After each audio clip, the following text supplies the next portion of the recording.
Séance pour l'organisation et pour la gestion du temps. Donc, mon intervention sera... je vais entamer mon intervention sur l'audit comme élément fondamental pour la gouvernance des marchés publics. Elle sera déclinée en 5 points. Donc, le premier point, c'est le contexte et les enjeux de la réforme des marchés publics, l'importance de la fonction audit, la typologie des risques liés au marché public, l'analyse des risques spécifiques au marché public, et je vais un peu synthétiser le processus d'audit concernant les marchés, concernant les marchés publics, et finalement une petite conclusion que je vais tirer à propos de mon intervention. Donc, s'agissant du contexte et des enjeux, donc la refonte de la réglementation qui est en rapport avec la passation des marchés publics et s'inscrit dans le cadre du renforcement de la gouvernance des achats publics et de la consécration de la logique de la gestion axée sur les résultats et la performance. Conformément aux recommandations, bien entendu, de la commission spéciale sur le modèle de développement. Donc, la gouvernance de l'action publique exige davantage de transparence, de performance, de responsabilité. Or, le dispositif actuel, malheureusement, de son contrôle est appelé à assurer convenablement toutes ces exigences. Donc, l'importance de la fonction audit des marchés publics, elle est d'une grandeur très importante. Donc, en effet, l'audit, il assure la bonne gouvernance des marchés publics. Il permet de vérifier la conformité des processus d'achat aux règles et aux réglementations en vigueur, ainsi que l'efficacité et l'efficience des pratiques de gestion des marchés publics. Donc, il sert aussi à identifier les risques de non-conformité, de fraude ou d'abus, ce qui contribue à renforcer la transparence et l'intégrité des processus d'approvisionnement public. De plus, il permet de détecter les inefficacités et les possibilités d'amélioration, ce qui peut conduire à une utilisation plus efficace des ressources publiques. Donc, grosso modo, l'audit des marchés publics, il peut contribuer à garantir la transparence, l'imputabilité de la bonne gestion des fonds publics alloués au marché public. Donc, le socle ou bien l'axe qui est plus important par rapport à la fonction l'audit, c'est d'écrire ce qu'on appelle la cartographie de risques. Donc ici, on peut cerner bien entendu tous les risques qui tournent autour soit en matière d'achat public ou bien de la commande publique ou bien des marchés publics. On va plus loin pour réussir notre mission d'audit. Donc, rapidement, la typologie des risques liés au marché public peut être déclinée en 4 points qui sont fondamentaux. On peut parler des risques relatifs à la régularité des opérations. Ça veut dire le non-respect des dispositions légales ou réglementaires des procédures.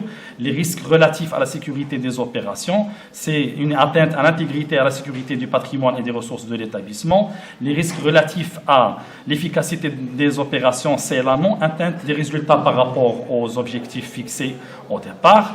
Et le risque relatif à l'efficience des opérations, c'est une péréquation entre résultats insuffisants par rapport aux moyens déployés. On entend par ça, ou bien on parle de gaspillage de ressources, que les coûts excessifs ou non optimisés, collecte insuffisante de revenus propres. Maintenant, on va essayer d'entamer ou bien de décortiquer un peu les risques spécifiques au marché public. Donc, on parle des risques liés au contrôle interne. Rapidement, c'est le non-respect des dispositions des décrets des marchés publics, le cumul des tâches, les fractionnements des opérations, les risques liés à la qualité du management, les risques liés au fonctionnement des membres de la commission d'étude des offres, risques liés aux modalités d'exécution des marchés, absence ou inefficacité de la fonction audit. Aussi, on parle des risques inhérents à l'achat public. Tous ces risques peuvent être synthétisés par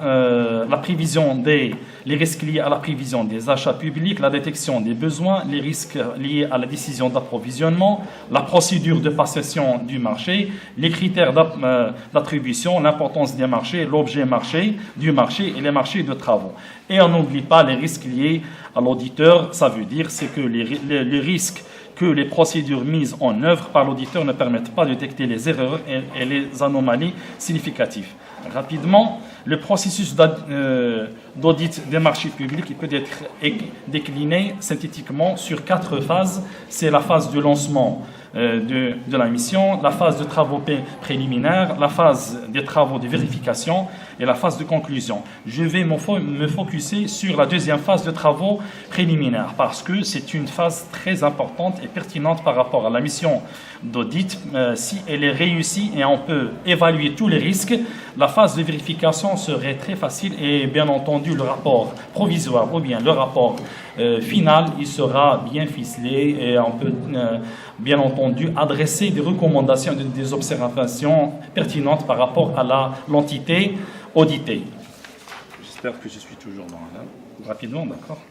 Donc, concernant la deuxième phase des travaux préliminaires, il s'agit de la réunion d'ouverture, une bonne étude des informations générales collectées qui va nous donner une débauche sur le plan d'approche.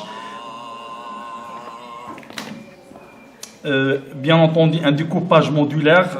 Si on prend par exemple le découpage modulaire de la fonction achat, il y a l'expression du besoin, la commande, la réception des marchandises, les traitements des factures, la comptabilisation des factures, les paiements et la comptabilisation du paiement. Après ce découpage modulaire, il y a les différentes identifications des risques inhérents à ce processus et l'évaluation des dispositifs à travers le TFFA, c'est-à-dire le tableau des forces et des faiblesses apparentes. Il faut évaluer par rapport à ce tableau pour une débauche sur une note d'orientation.